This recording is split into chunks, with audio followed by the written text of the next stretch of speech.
The courtroom was colder than Jamal Harris expected. Not because of the air conditioning, but because of the way silence sat heavy on every bench. It was the kind of silence that judged you before anyone spoke. Jamal adjusted his cheap tie, smoothed the sleeves of his worn blazer, and kept his hands folded in his lap, the way his lawyer had advised, calm hands. Respectful posture, don't give them a reason. He glanced toward the jury box.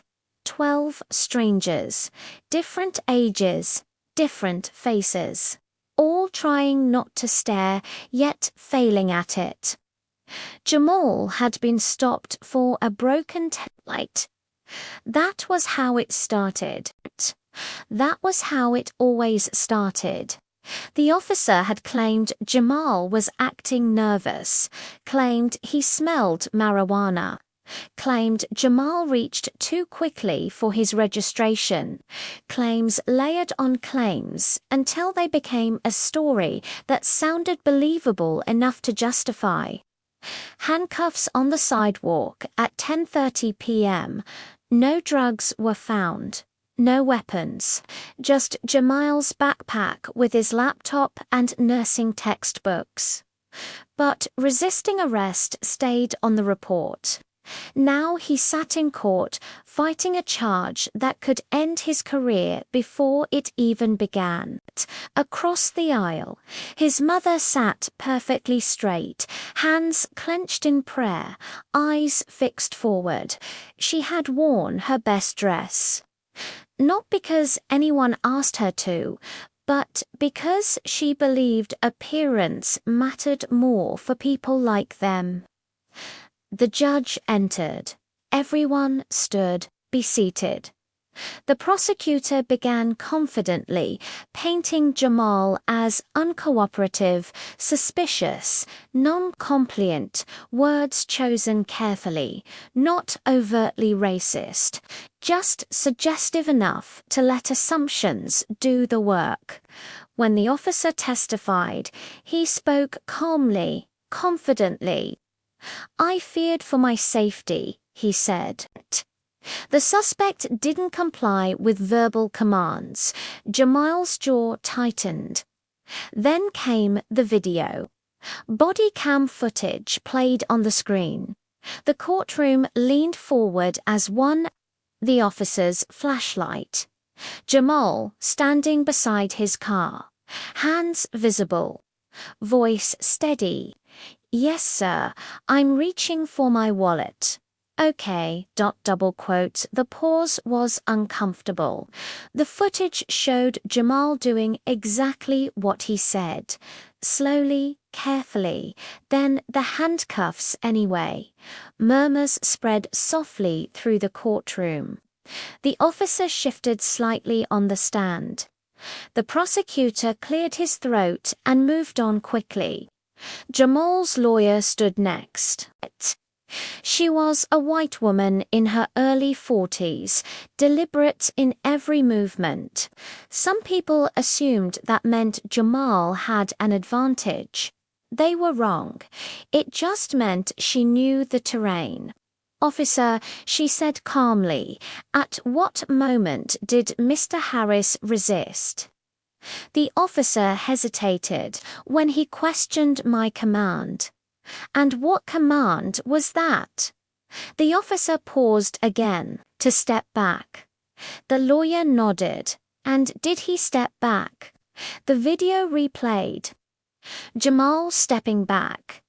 Silence, no further questions. She said, During recess, Jamal sat alone on a bench in the hallway. His mother was surrounded by quiet relatives, supportive, hands on shoulders, soft words. A man sat beside Jamal, mid-50s, white, clean suit, juror. "You did good in there," the man said quietly. Jamal nodded politely. "Thank you." The man hesitated.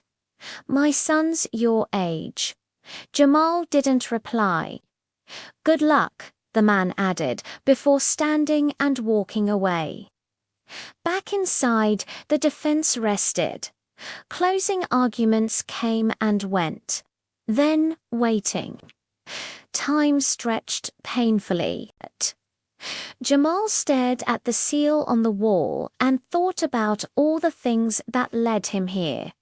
Late nights studying, extra shifts at the care home, his father working 2 jobs so Jamal could go to community college, his mother reminding him every morning to be careful. A knock on wood brought him back. The jury returned. The 4-person stood. On the charge of resisting arrest, we find the defendant not guilty. The words hit like air rushing back into lungs. His mother exhaled a sob. Jamal closed his eyes. Not guilty. The judge dismissed the case. People shuffled out, conversations buzzing quietly. Outside the courthouse, reporters waited. They always did when there was video. Microphones appeared. Questions followed. Do you feel justice was served? Do you think race played a role? Jamal paused. He thought about how close he had come to losing everything over a broken light. About how not everyone had video. About how many people never got a second chance. Yes, he said slowly. Race played a role. Flashbulbs popped. But Justice Jamal continued, wasn't the verdict. Justice was the truth being seen. That soundbite went viral. Some praised him. Some accused him of playing the race card. Some dismissed the case as an exception. Jamal went back to school, back to work, back to life. Months passed. Then one evening, as Jamal finished a shift at the hospital, a young white nurse approached him. "Hey," she said nervously, "you're Jamal, right? From the video." Jamal nodded cautiously. "My brother's a cop," she said. "We argued for hours after I saw your case." Jamal said nothing. She swallowed. He didn't want to admit it, but he watched the footage again. He said, "Maybe I was taught wrong." Jamal looked at her carefully. "I don't know if that helps," she said. "But I thought you should know. It did help." More than she realized. On his way home, Jamal stopped at a gas station. Late, quiet. A patrol car pulled in behind him.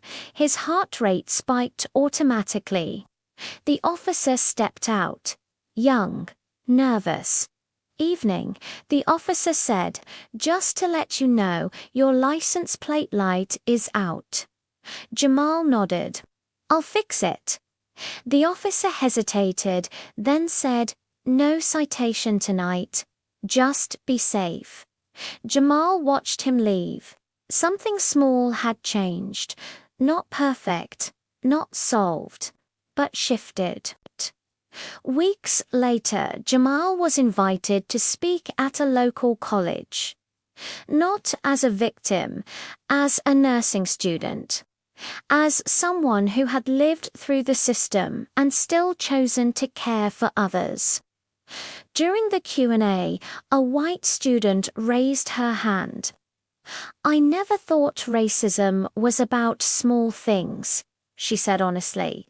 "I thought it was only hate. But your story made me realize it's about who gets believed."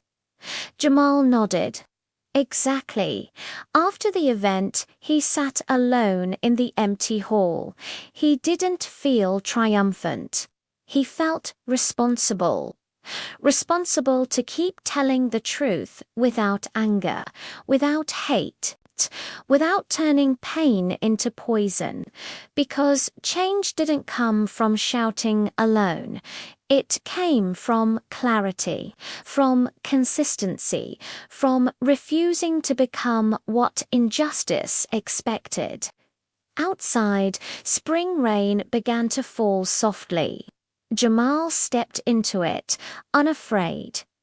He had walked through worse storms and come out standing. Not because the world was fair, but because he refused to disappear inside it. The weeks that followed changed Jamal Harris in ways he didn't expect. Life slowed down again, but the memory of the courtroom stayed with him. Every time he put on his scrubs, he remembered how close he had come to losing everything, not because he was guilty, but because he was assumed to be.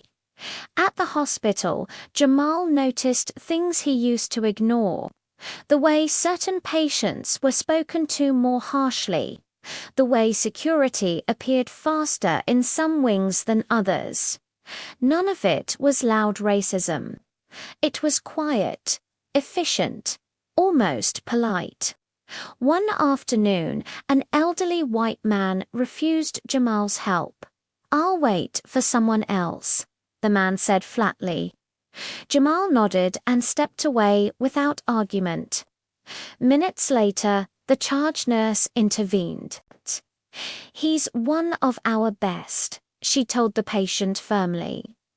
"You're in good hands." The man avoided Jamal's eyes when he finally agreed, but he didn't protest further. It wasn't an apology, but it was something. Later that same day, Jamal received an email from the city council. They wanted his statement on record for a proposed review of traffic stop procedures. He stared at the screen for a long time before replying yes. At the hearing, Jamal didn't accuse, he explained calmly, clearly. "I followed every instruction," he said, and still, the situation escalated. If compliance isn't enough, then the problem isn't behavior, it's perception. Some people nodded, some crossed their arms. Change was never unanimous. After the hearing, a young police officer approached him in the parking lot. "Nervous, unsure, sir," the officer said. "I watched your body cam footage in training." Jamal looked at him, surprised. "They told us to slow down," the officer continued. "To listen. I just wanted you to know. I'm trying." Jamal held his gaze. "Trying matters," he said. "But consistency matters more." That night, Jamal called his father. They listened, Jamal said. His father chuckled softly. "Listening isn't fixing," he replied, "but it's the door opening." Spring turned into summer. Jamal graduated with honors. His mother cried when his name was called. His father stood taller than Jamal had ever seen him. In the audience, Jamal spotted familiar faces, classmates of every color, background, and story. For the first time, he didn't feel like an exception. He felt like proof. On his walk home that evening, Jamal passed the same courthouse where his life had nearly changed forever. He stopped for a moment, looking at the steps. People moved in and out, carrying their own fears and hopes. Jamal realized then that his story wasn't about winning. It was about being seen, not as a symbol, not as a threat, but as a full human being. He turned and walked away, shoulders relaxed, steps steady. Behind him, the city kept moving. And ahead of him, so did he.